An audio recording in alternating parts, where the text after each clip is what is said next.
Bismillahirrahmanirrahim. Assalamualaikum warahmatullahi wabarakatuh. Pada hari ini, kumpulan saya akan membentangkan tajuk hubungan dalam keluarga di bawah subjek fiqh kekeluargaan Islam. Ahli kumpulan saya terdiri daripada diri saya sendiri, Muhammad Hilmi Nur Rashid bin Abdul Halim, Nurul Syazwani binti Nazam dan Syafiqah binti Muhammad.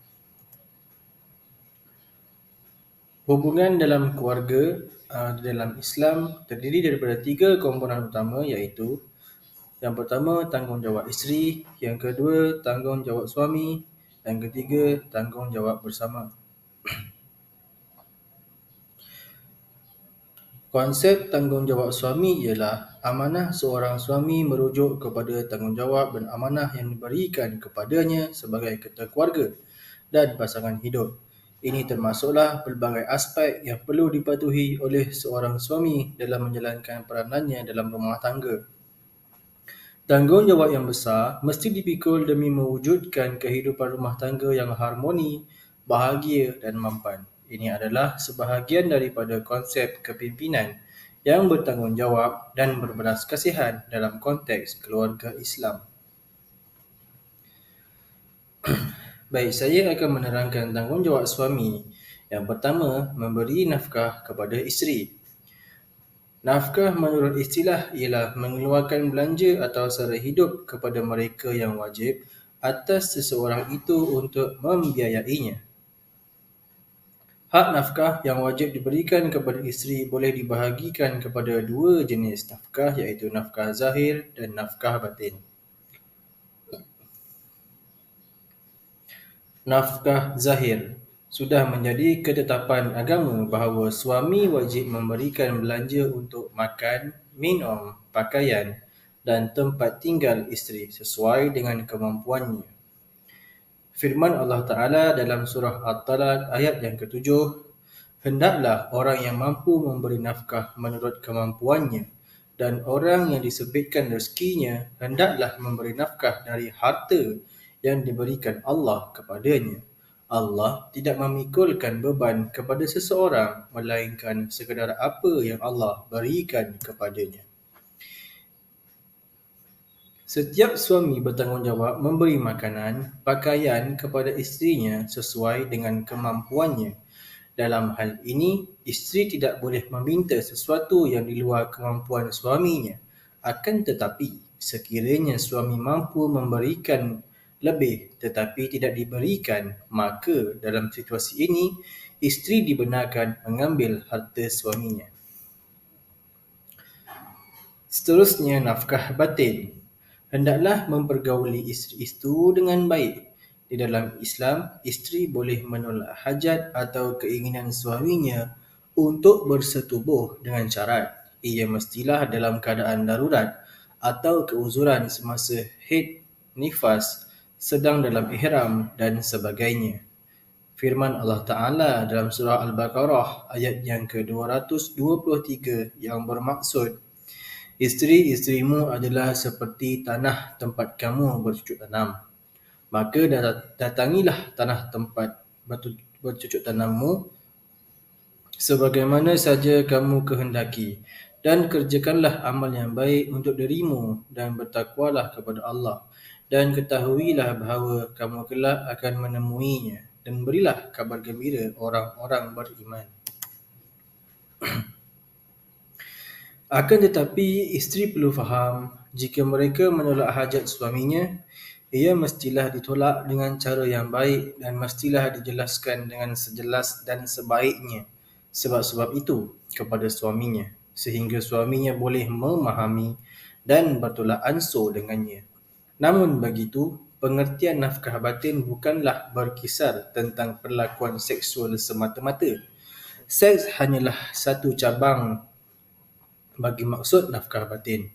Selain seks berkongsi masalah, mendengar luahan isteri, berbual, bermesra serta mendidik ajaran agama terhadap isteri juga termasuk dalam definisi nafkah batin.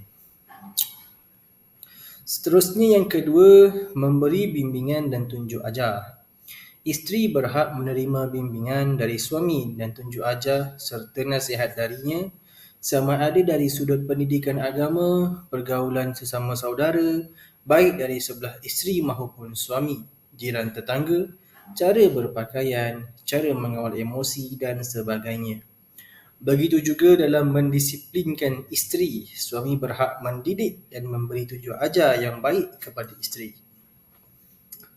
Suami bertanggungjawab menjaga ahli keluarganya termasuk isteri dari segala macam perbuatan dosa ataupun syirik. Ia juga menegaskan hak isteri untuk dijauhkan dari perbuatan dosa dan maksiat. Allah Ta'ala berfirman dalam surah At-Tahrim ayat yang ke-6 yang bermaksud, "Hai orang-orang yang beriman, jagalah dirimu dan keluargamu dari siksa api neraka yang bahan bakarnya adalah manusia dan batu. Penjaganya malaikat-malaikat yang keras yang tidak menderhakai Allah atas perintahnya dan selalu taat pada apa yang diperintahkan kepada mereka." Tanggungjawab suami yang ketiga ialah menjaga maruah dan kehormatan. Sebagai seorang suami dan ketua keluarga, penting untuk kita menjaga maruah dan kehormatan isteri dan keluarga. Kita juga tidak boleh untuk bercerita sebarang kelemahan atau kekurangan isteri ataupun berbentuk aib isteri kepada orang lain. Selain itu, suami juga perlu sediakan dan pastikan pakaian yang dipakai oleh isteri dan keluarga adalah menutup aurat serta patuh pada syariah. Jika ada yang tidak kena, suami perlu menegur supaya mereka menutup aurat dengan sempurna. Firman Allah Ta'ala dalam surah An-Nisa ayat yang ke-34 bermaksud, kaum lelaki itu adalah pemimpin dan pengawal yang bertanggungjawab terhadap kaum wanita. Oleh kerana Allah telah melebihkan sebahagian mereka yakni lelaki atas sebahagian yang lain iaitu wanita. Tanggungjawab suami yang keempat, menggembirakan hati dan menjaga perasaan isteri. Menggembirakan hati isteri sebagai contohnya adalah termasuk dalam nafkah batin yang harus diberikan oleh suami. Apa sahaja perbuatan atau kata-kata yang menyenangkan hati isteri, itu dikira sebagai nafkah batin juga.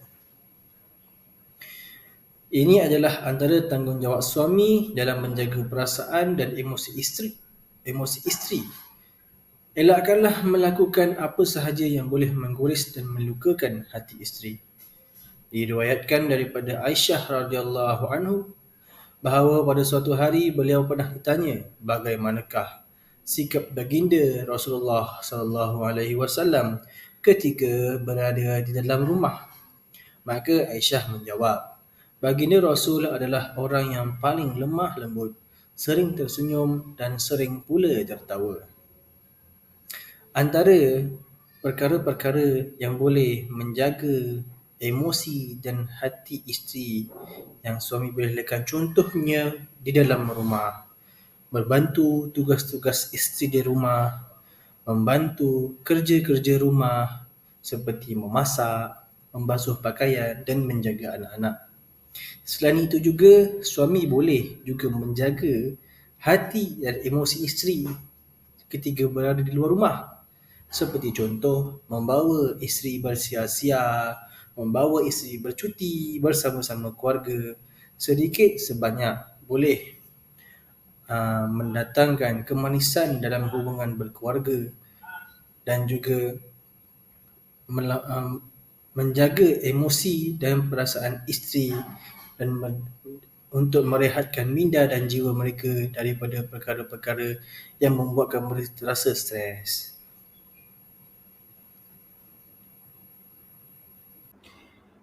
Okey, baik. Assalamualaikum warahmatullahi wabarakatuh. Seterusnya saya akan menyambung tanggungjawab sebagai seorang isteri.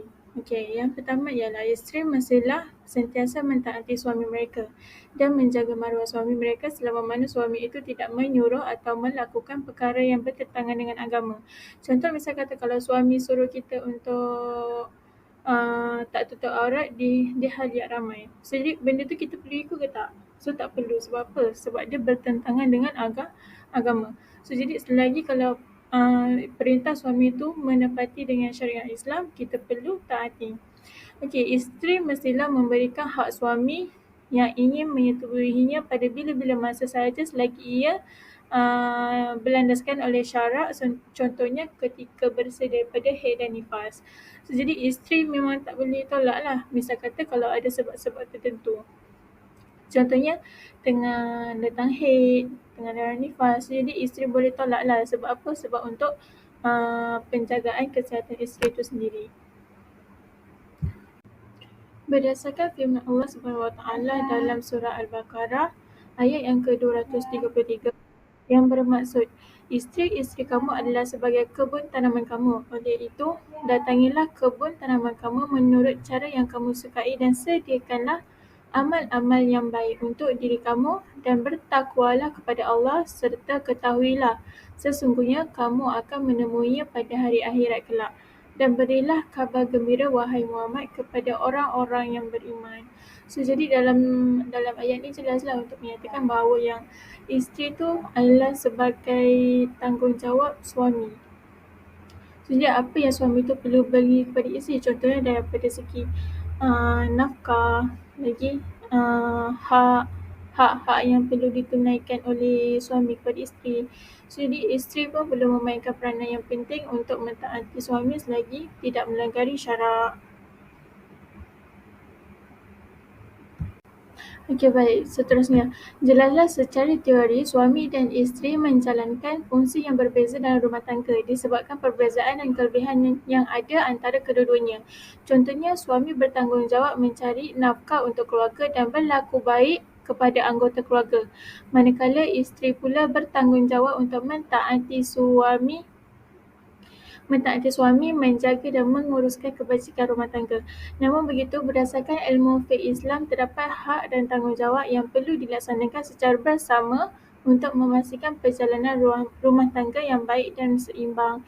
So, dalam untuk kita menjadikan satu rumah tangga tu rumah tangga yang mawaddah, warahmah, sakinah. So, jadi kita perlu memainkan peranan antara satu sama lain. Memang tugas kebanyakannya berpihak kepada lelaki, tapi yang isteri juga perlu memainkan peranan yang penting dalam membantu suami untuk mengurus rumah tangga. Okey, baik. Apa tanggungjawab seorang isteri? Yang pertama ialah isteri perlulah menjaga maruah dirinya baik sewaktu di hadapan suami maupun semasa ketiadaannya. Maksudnya walaupun contoh misal kata kalau suami tak ada dekat rumah, suami outstation ke, awak keluar ke, kita sebagai isteri mestilah kena jaga maruah suami. Maksudnya daripada segi pakaian, perkataan, perbuatan, semua melambangkan cerminan diri kita dan juga suami. Yang kedua ialah menjaga serta membelanjakan segala harta suami dengan jalan yang baik serta dengan keizinannya terlebih dahulu. Tak bolehlah kalau kita ambil duit suami tu sesuka hati, lepas tu kita nak membelanjakannya ke jalan yang contoh macam ke jalan yang salah lah, beli barang-barang yang membazir apa semua. Yang ketiga ialah tidak boleh keluar rumah tanpa keizinan suaminya. Okey, seorang isteri walaupun nak pergi rumah jiran sebelah, kita kena minta izin dekat suami. Contohnya, misal katalah kalau suami tak ada kat rumah, suami pergi kerja kan. So, jadi walaupun suami tiada di rumah, kita tetap kena minta izin suami untuk untuk minta izin dia. Contohnya kalau macam mak kita ajak kita keluar ke, sebagai seorang isteri kita kena bagi tahu dekat suami yang kita minta izin, boleh tak untuk kita keluar. Kalau suami tak izinkan, kita tak bolehlah keluar. Okey, yang keempat ialah isteri mesti bertindak sebagai penghibur hati dan sentiasa melakukan perkara yang mendatangkan kesenangan hati suami mereka. Okey, so jadi tak bolehlah kalau suami penat-penat balik kerja, isteri dah jadi gaduh, ajak gaduh, cari masalah. Walaupun kita sebagai isteri, kita kena faham keadaan suami. So jadi misal kata suami tu dah kerja dari pagi sampai malam, malam tu suami balik, kita pula masam muka, cari gaduh dengan suami. Tak bolehlah. Kita kena sambut suami dengan riak muka yang tenang, yang menggembirakan. Okey, yang kelima ialah sentiasa menghormati dan taat pada suami sebagai ketua keluarga. Apa-apa keputusan yang kita nak lakukan kalau melibatkan keluarga, kita mestilah kena meminta izin suami. Sebab apa? Sebab kita nak menghormati dia sebagai ketua keluarga. So jadi kalau sebagai ketua, apa-apa kita orang bawah nak kena buat, kita mesti kena bagi tahu dekat ketua. So macam itulah fungsi seorang isteri, mestilah apa-apa keputusan yang dia nak lakukan mestilah atas keizinan daripada suami. Okey, yang keenam ialah sentiasa memberi layanan yang baik kepada suami. Misal kata kalau suami nak ajak gurau, lepas tu dia pula bad mood, isteri pula bad mood, tak boleh lah. Kita kena bagi layanan yang baik. Suami baik, kita pun mesti kena dua kali kena baik. Sebab apa? Sebab suami dah mencari nafkah apa semua kan. So, jadi kita sebagai isteri mestilah jadi penghibur kepada suami. Okey, seterusnya hubungan dalam keluarga. Okey, hubungan dalam keluarga sangat penting dalam membentuk rumah tangga yang seimbang dan juga bahagia. Setiap anggota keluarga memiliki peranan masing-masing untuk memastikan kelangsungan dan keharmonian rumah tangga. Okey, antara beberapa perkara hal yang penting yang perlu dititik beratkan dalam untuk memahami peranan masing-masing ialah isteri perlulah menjaga hubungan dia dengan pasangan. Yang kedua, hubungan isteri dengan keluarga suami, dan yang ketiga, hubungan ibu dengan anak-anak. Okey, hubungan suami atau isteri. Okey, suami dan isteri memerlukan hidup yang saling mendukung dan melengkapi antara satu sama lain. Okey, isteri perlulah menjadi peneman yang setia, sentiasa menyokong dan memahami suami dalam segala hal. Takkanlah kita nak bagi orang lain yang faham suami kita, betul tak? Jadi isteri itu sendiri kena memahami suami. Okey, hubungan isteri dengan keluarga suami. Okey, isteri perlulah menjaga hubungan baik dengan mak mertua, ayah mertua, adik-beradik suami. Sebab apa? Sebab misal kata kalau suami kita meninggal, siapa yang akan bantu kita juga? Iaitu keluarga suami kita. Jadi yang ketiga ialah hubungan ibu dengan anak. Okey, hubungan ibu dengan anak ni dia banyak aspek tau. Memanglah sebab apa? Tugas mendidik anak-anak adalah tanggungjawab bersama, iaitu suami dan juga isteri. Isteri perlulah mendidik anak-anak dengan bagi didikan agama yang sempurna. Okey, hak kepada pasangan pula. Yang pertama ialah hak mendapat kepercayaan dan menjaga maruah rumah tangga. Rumah tangga bahagia berlaku apabila suami dan isteri saling percaya antara satu sama lain. Contohnya, kedua-duanya saling menghormati dan berbaik sangka dalam urusan kehidupan. Kita sentiasa berbaik sangka. Kita tak bolehlah ada sikap rasa curiga, ada sikap tidak percayakan suami. Sebab apa? Sebab rasa percaya tu akan membuahkan kejujuran dan kesetiaan dalam keluarga. Bila kita ada kepercayaan dalam rumah tangga, kita percaya dekat suami kita, kita percaya dekat apa yang dilakukan dekat luar dia macam mana. So, jadi kepercayaan tu wujud apabila suami isteri mempunyai sifat amanah. So, jadi kita amanah dalam jaga diri kita sendiri. Kita tak melayan pihak yang ketiga. Okey. Yang kedua ialah hak menjaga dan mendidik anak-anak. Setiap pasangan yang berkahwin berharap agar dikurniakan cahaya mata sebagai penyambung zuriat dan pengikat kasih sayang antara mereka. Okay, baik. Seterusnya ialah faktor yang menyebabkan krisis rumah tangga. Ini daripada pihak isteri. Yang pertama ialah kurangnya pengetahuan, amalan dan penghayatan agama. Sebab apa? Sebab bila dia tak ada penghayatan agama, apa yang suami dia tegur, dia tak boleh nak terima. Okay, yang kedua ialah tiada perasaan kasih sayang oleh kerana beberapa faktor. Contoh, itulah faktor tidak saling mempercayai. So, jadi ada sikap ragu-ragu. Okay, yang ketiga ialah anak bermasalah dari segi akhlak, pelajaran dan sebagainya. So, jadi bila anak tu ada masalah daripada segi akhlak, kita terus nak salahkan siapa? Nak salahkan suami. Sebab apa? Suami tak didik anak-anak dengan betul. Sedangkan tanggungjawab untuk mendidik anak-anak tu adalah tanggungjawab bersama. Okey, seterusnya ialah yang keempat, masalah kewangan, masalah komunikasi yang tidak berkesan. Maksudnya bila ada apa-apa masalah, tak boleh nak bincang dengan baik. Tu antara masalah yang memang menimbulkan konflik lah dalam rumah tangga. Okey, yang kelima ialah tumpuan yang berlebihan terhadap kerjaya. Contoh daripada pagi sampai malam, lepas tu esok pagi lagi sampai seminggu tu tak ada langsung waktu cuti. So tak boleh lah, kita kena dalam seminggu tu kena hadkan. Contoh untuk hujung minggu adalah hujung minggu untuk bersama keluarga. Okey, yang keenam ialah masalah hubungan seksual antara suami dan isteri. Contoh, bila misal katalah kalau si suami penat bekerja apa semua tu, so jadi isteri pula nak adakan hubungan seksual. So jadi akan jadi satu timbul isu antara mereka lah. Okey. Seterusnya ialah isu makin ramai isteri mangsa suami kejam. Kenapa? Antaranya ialah hutang, menggunung dan tekanan menjadi antara penyebab individu bergelar suami hilang kewarasan sehingga sanggup melakukan perbuatan jenayah terhadap isteri termasuk membunuh.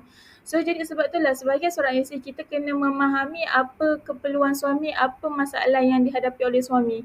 So jadi bila kita dapat mengetahui semua tu, kita dapat mencari jalan penyelesaian bersama. Jadi tak adalah isu-isu yang isteri kena pukul lah, isteri jadi tempat lepasan geram lah apa semua tu.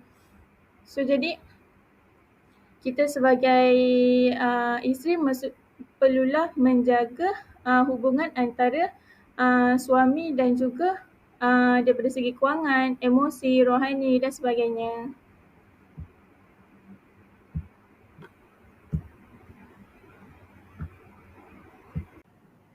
Sebagai seorang isteri yang menginginkan syurga yang diimpikan, isteri perlulah menjalankan tanggungjawab tersendiri agar hak-hak orang sekeliling dapat ditunaikan. Sesebuah keluarga hendaklah didasari oleh perasaan kasih sayang yang bersesuaian dengan hikmah perkahwinan. Menurut Imam Al-Ghazali, suami dan isteri hendaklah memperelokkan akhlak dan hubungan bersama dalam kehidupan berumah tangga. Bismillahirrahmanirrahim. Saya teruskan dengan suami isteri. Apa itu suami isteri? Dalam ajaran Islam, pernikahan merupakan akad yang sangat kuat dan salah satu ibadat yang terikat dengan aturan-aturan yang telah digariskan oleh Allah dan Rasulnya. Oleh kerana itu, pernikahan bukan perkara main-main dan untuk menuju ke sebuah ikatan pernikahan, calon suami isteri haruslah mempunyai bekal pengetahuan tentang bagaimana cara membina rumah tangga yang sakinah, mawaddah dan rahmah sesuai dengan nilai-nilai yang terkandung dalam Al-Quran. Jadi di sini sebelum seorang lelaki tu dan seorang perempuan tu ingin menjadi suami isteri, ingin membina masjid, mereka perlu mempunyai ilmu sebagai seorang suami apa yang perlu mereka buat, sebagai seorang isteri apa yang perlu mereka buat. Ilmu ini sangat penting untuk mengekalkan kesejahteraan hubungan suami isteri itu. Tanggungjawab bersama. Apakah tanggungjawab bersama si suami dan si isteri yang mereka saling perlu melaksanakan? Yang penting adalah kasih sayang. Kasih sayang merupakan faktor utama dalam mewujudkan keceriaan dan kebahagiaan rumah tangga. Dalam firman Allah SWT yang bermaksud, dan di antara tanda-tanda yang membuktikan kekuasaannya dan rahmatnya, bahawa dia menciptakan untuk kamu, wahai kaum lelaki, isteri-isteri dari jenis kamu sendiri supaya kamu bersenang hati dan hidup mesra dengannya, dan dijadikannya di antara kamu suami isteri perasaan kasih sayang dan belas kasihan. Jadi kita dapat simpulkan bahawa kasih sayang ini adalah suatu keperluan yang mereka perlu menunjukkan. Hidup suami isteri sangat perlu kepada kasih sayang. Mereka perlu mempunyai kasih sayang. Suami memberi kasih sayang kepada isteri dan begitu juga isteri. Jadi rumah tangga akan harmoni. Yang kedua adalah amanah. Hubungan suami isteri perlu berasaskan kepercayaan antara satu sama lain. Kepercayaan ini akan wujud jika suami isteri mempunyai sifat amanah. Apa itu amanah? Amanah adalah senang kata untuk berbicara isi hati dan kedua belah pihak iaitu suami dan isteri dapat menerima satu sama lain dengan redha dan ikhlas. Jadi suami dapat menerima isteri amanah dengan semua yang Contoh isteri ceritakan kepada suami tentang kisah hidup dia, apa yang dia suka, apa yang dia ada semuanya. Jadi suami perlu amanah menjaga rahsia itu semua. Isteri juga begitu. Sekiranya ada rahsia-rahsia suami yang isteri mengetahui, isteri tidak boleh memberitahu kepada orang luar kerana itu adalah amanah dalam keluarga. Saya sambung perkara yang ketiga, iaitu hubungan kelamin. Jadi hubungan kelamin ini juga sangat penting. Hak-hak yang perlu dilaksanakan oleh suami kepada isteri dan isteri kepada suami. Baiklah, akad nikah menghalalkan hubungan kelamin antara suami isteri menurut batas-batas yang telah ditetapkan oleh Allah. Ia adalah rahsia keluarga yang tidak boleh disebarkan kepada orang lain. Kedua-dua suami isteri berkewajipan menunaikan hak ini bila mana salah seorang daripada mereka cenderung ke arahnya dan ia dikira suatu ibadah kehidupan berkeluarga. Jadi hubungan kelamin ini adalah ibadah. Ianya harus dilaksanakan. Kalau salah seorang nak, jadi harus dilaksanakan. Haram bagi seorang suami menyibukkan diri dengan amalan-amalan dan ibadah-ibadah setiap masa sehingga mengabaikan isterinya. Sehingga tidak dapat memberikan hak kepada isterinya kerana yang demikian itu akan mengundang kemudaratan kepada isterinya.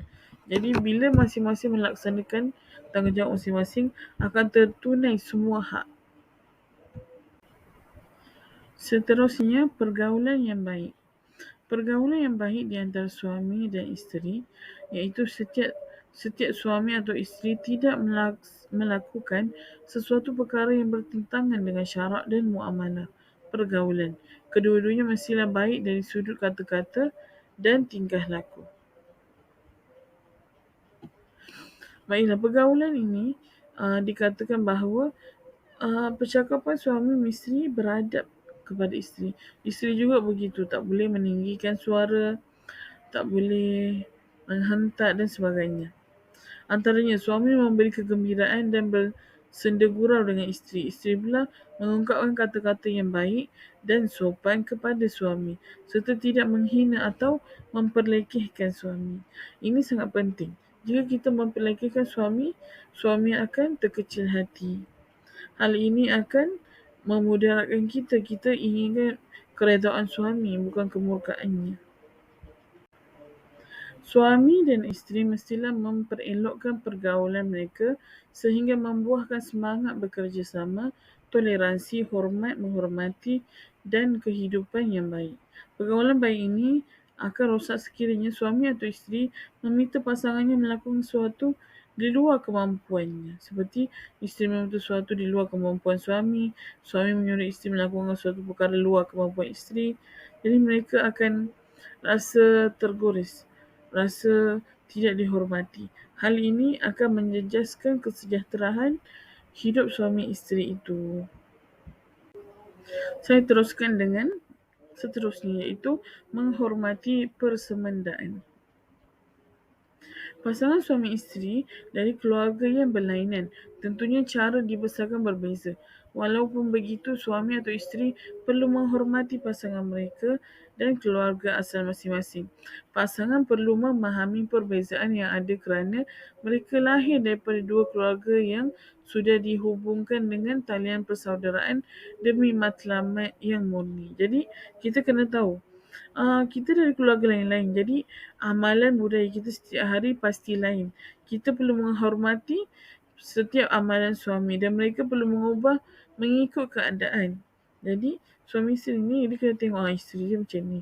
Jadi dia kena faham macam mana keadaan isteri dia. Baiklah, seterusnya saling memahami masalah pasangan. Pasangan suami isteri memberikan dua personaliti yang berlainan. Sebagai manusia biasa, masing-masing ada kelebihan dan kelemahan atau kekurangan. Maka seharusnya dengan berlalunya usia perkahwinan hari demi hari, beberapa lama tempoh perkahwinan bersama, suami isteri sudah boleh memahami kelemahan, kekurangan pasangan tersebut. Jadi mereka ni perlu bertolak ansur.